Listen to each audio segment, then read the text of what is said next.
Welcome back. So today we're going to get started on modifying the engine bay of this Miata to fit the 5-cylinder. There's a few things we have to do in here to make the 5-cylinder fit nicely. It already is running a V8 Roadster mountless subframe, so we'll have to fabricate our own motor mount locations. That opens up a lot of space in the engine bay.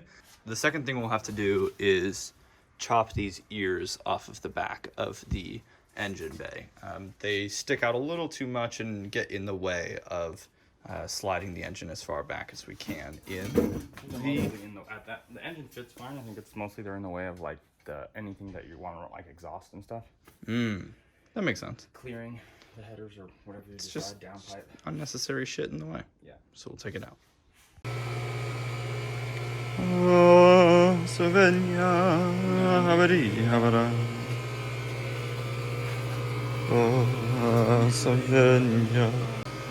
So initially I was cutting over here with an angle grinder, and that proved to be very inefficient, take a long time, and too loud and annoying. So we got the necessary equipment needed to hook up Neil's plasma cutter, and was able to much quicker cut that out much quicker. So now we're lifting the car up so that I can access the lower portion of the nubbins to then cut and remove and not get stabbed by that.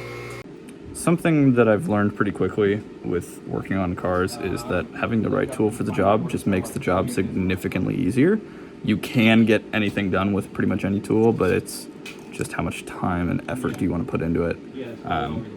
Especially when you're having a plasma cutter here that just cuts through it like butter compared to an angle grinder that is large and unwieldy.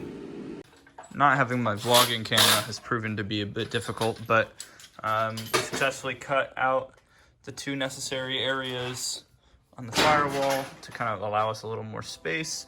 I was going to cut more of the nub off there, but it already has brake lines that it kind of needs some protective overlap with. We're going to scoot the brake lines underneath and it should be okay. Should be plenty of room. We've got the engine out and over here. We're transferring it over to the cherry picker so that we can then bolt the adapter plate or adapter bell housing and transmission on. As you can see here, I had to do some modification to the accessory belt bracket. I cut an ear off of the top here as well as on the bottom for the power steering. When I was first deciding how to do this kit, I did want to do a retain power steering. However, without thinking about it, I ordered an oil pan that had the slant put into it designed for running at the factory angle, which should allow me to retain power steering.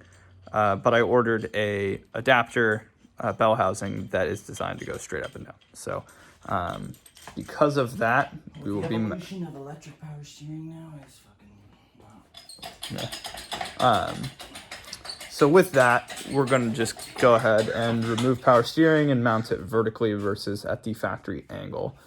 So I've definitely not filmed some steps here, but we've got the adapter housing from rear-wheel drive motorsport onto the engine and the transmission. I'll need a new input shaft to actually fit this setup itself. I have too long of an input shaft on the transmission.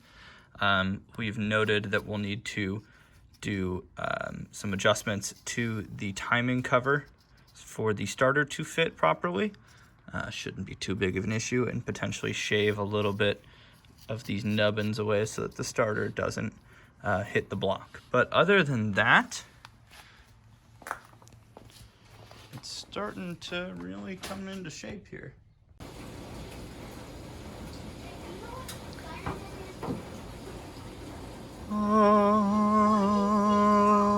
So we have good news and we have not so good news, but the good news is that everything fits, sorta. So after some struggles, we were able to get the engine and transmission in place, sorta. Amazingly, it actually fits with the factory hood on.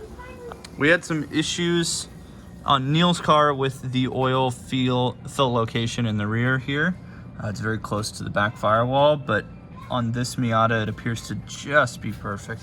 So clearance on the back is just barely enough for the oil fill, as well as the Boost Brothers coolant flange, as hereby referred to as the downward dick, which just barely gets us in the correct location as far as having the engine in the engine bay. More miraculously, the 07K Porsche oil pan, upper oil pan that Boost Brothers Garage has developed, does fit. Wampa wampa.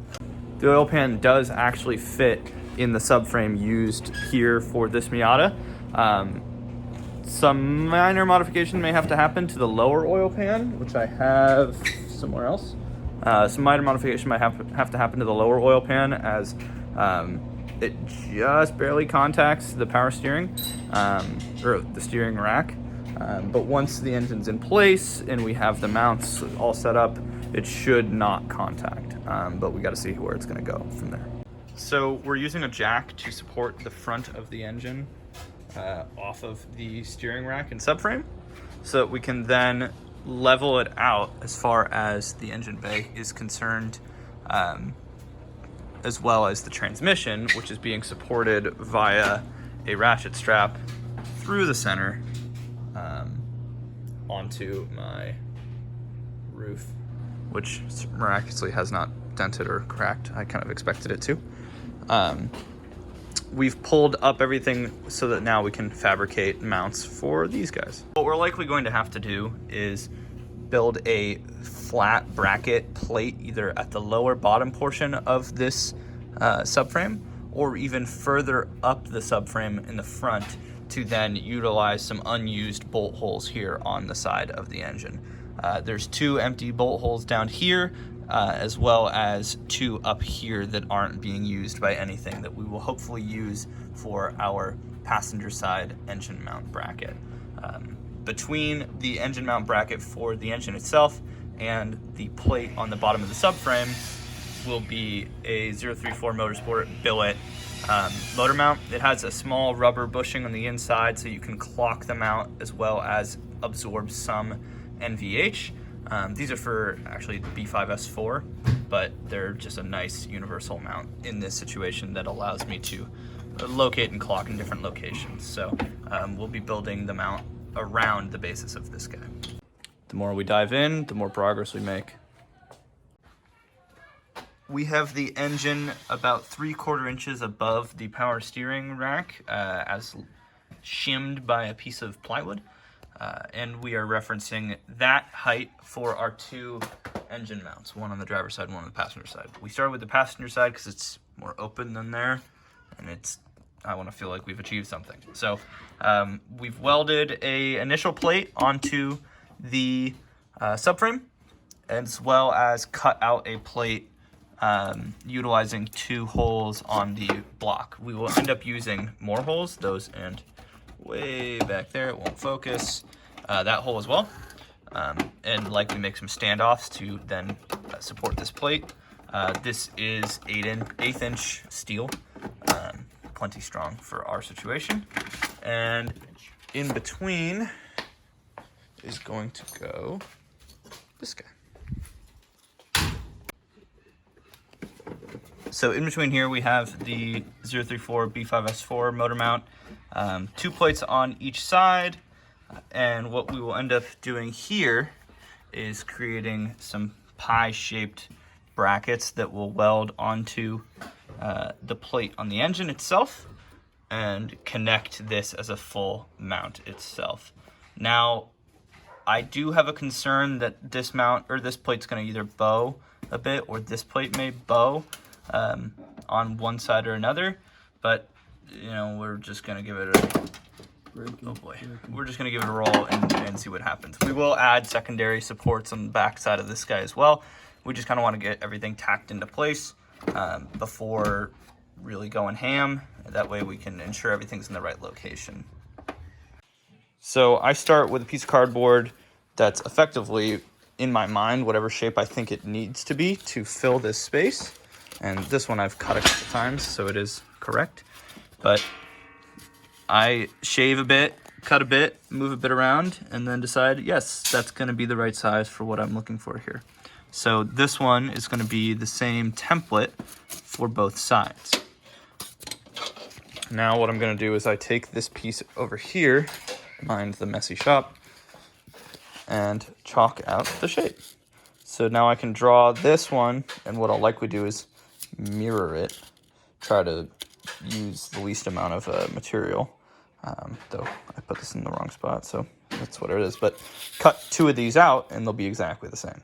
The other thing is, since I'm freehanding this, I'm setting up a guide so that I can make sure I have some straight lines. This has a guard on it, just to make sure you don't touch the metal, but what you can do is use that as a static piece to make sure that your lines are nice and straight.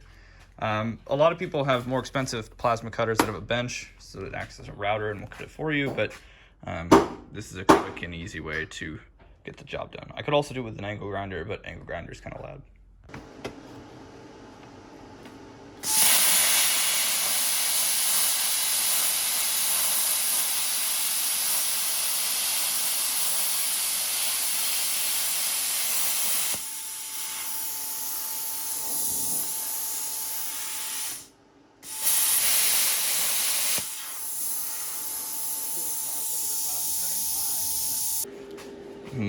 Much straighter than if I've tried to freehand, which I have, and it hasn't looked very good.